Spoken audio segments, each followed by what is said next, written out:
What is going on, everybody? My name is Kenny Carson, and welcome back to another episode of Hornets Recaps. And on today's episode, we'll be discussing the Charlotte Hornets' victory over the Minnesota Timberwolves, 122-108. And without further ado, let's go over the box score and stats throughout this game.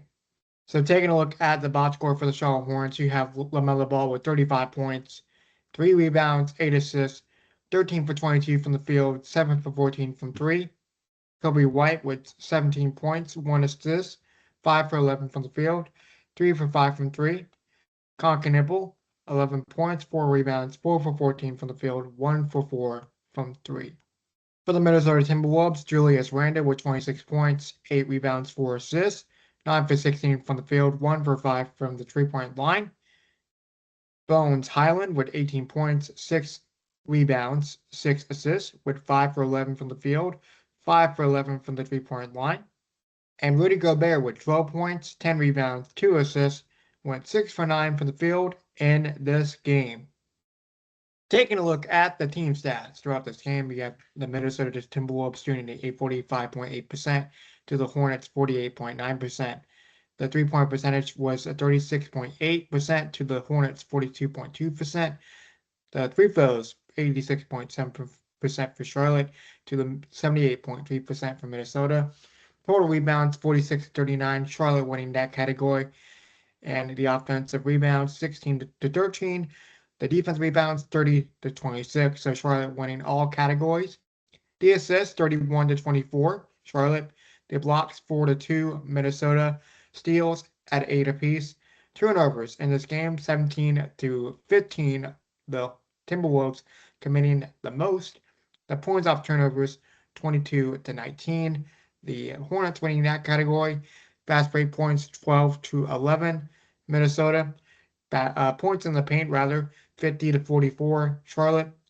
Points per possession 1.25 for Charlotte, 1.10 for Minnesota.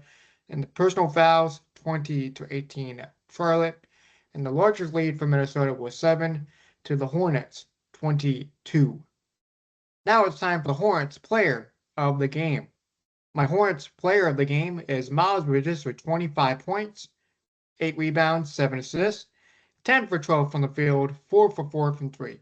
Miles Bridges, no doubt, his best game as a Hornet. So already in the title of this video, is this the best game for Miles Bridges as a Hornet?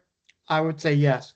Miles Bridges stepping up in big moments with Nipple struggling, and Brandon Miller also struggling from the field in Sunday's victory over the Minnesota Timberwolves.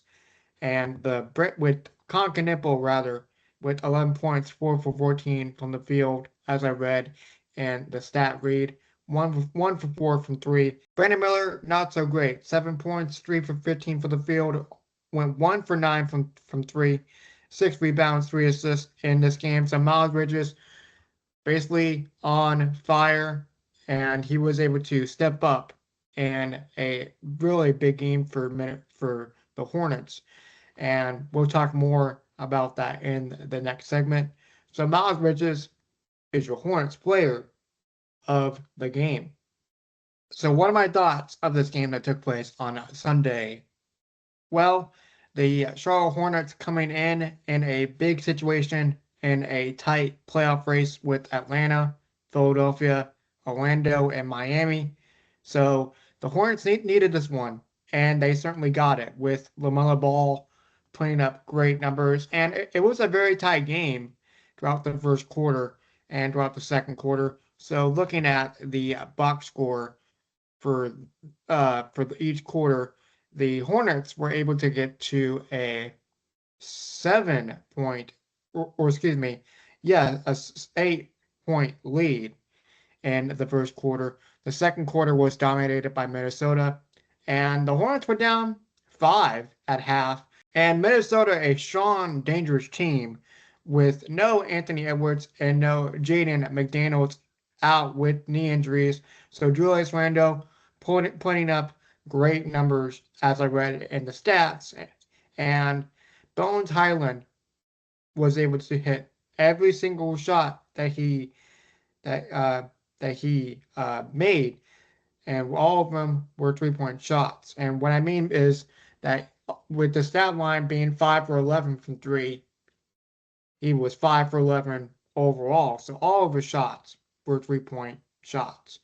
And with the Charlotte Hornets in a tight race, definitely not all the wins that the Hornets can get. So in the second half, it was a 5-point lead for Minnesota going into the third quarter, and the Hornets were able to hang around for a little bit, and up until the midpoint of the third quarter, the Hornets were able to pull away and basically never look back. So around with maybe about 4 minutes left in this game, Kobe White missed a free throw. Grant Williams gets an offensive rebound to make it a 78-72 lead for the Hornets, and basically never looked back. So I think that was the turning point of the Hornets, where they had the main control throughout this game. So that was nice to see. LaMelo Ball, Musa Diabate, Miles Bridges, all doing great things. And Musa Diabate did not play in the Indiana Pacers game that took place on Friday at Spectrum Center. So Musa Diabate, a great player to have back in the starting lineup.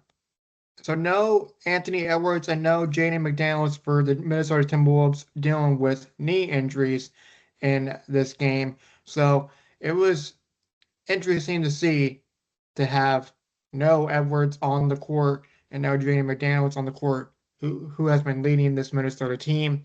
So Julius Randle, Rudy Gobert had to put up some big numbers as well. So it's a great piece to have those two players, unlike the Hornets.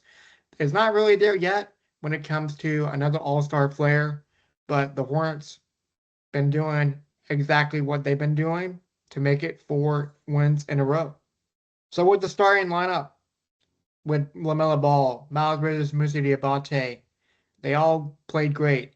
And you need to have at least 3 guys to play great for this team. Because again, we don't have the star power like Minnesota does with Anthony Edwards and Rudy Gobert, Julius Randle, just to name the all-stars on this team. So it was a great contribution to have Miles Bridges play his best game as a Hornet, and that is by far his best stat line as a Hornet as well. So that's great to see.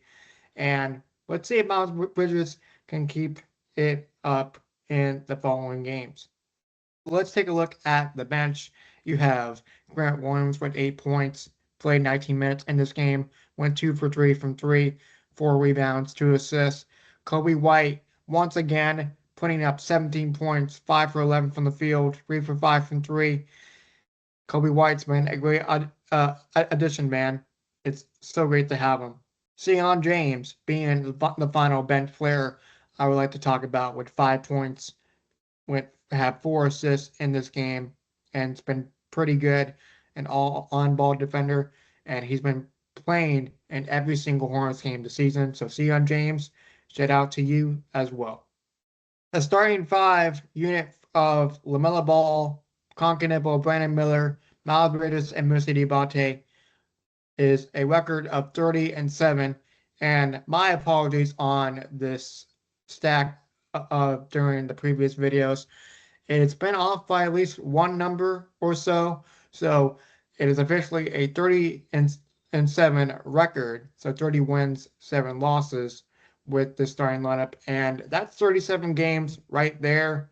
And with 3 games left, who knows how well they can do. Can they get to 33 wins on the year with this lineup?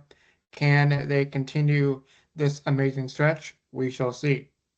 Speaking of games, there's only 3 games left in the regular season. So let's take a look at the Eastern Conference standings as of the recording of this video.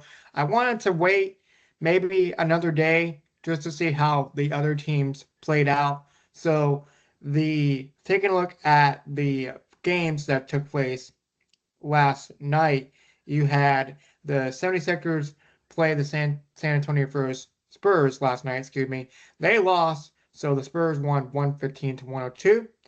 The Orlando Magic played the Detroit Pistons, and the Magic won 123 to 107. And the New York Knicks played the Atlanta Hawks, with the Knicks winning 108 to 105. And keep this in mind that the Detroit Pistons rested their starters, so there was no Cade Cunningham, Jalen Duren, Tobias Harris, just to name a few, for the Detroit Pistons in this game. I don't know, or Tobias Harris doesn't really play for the Detroit Pistons.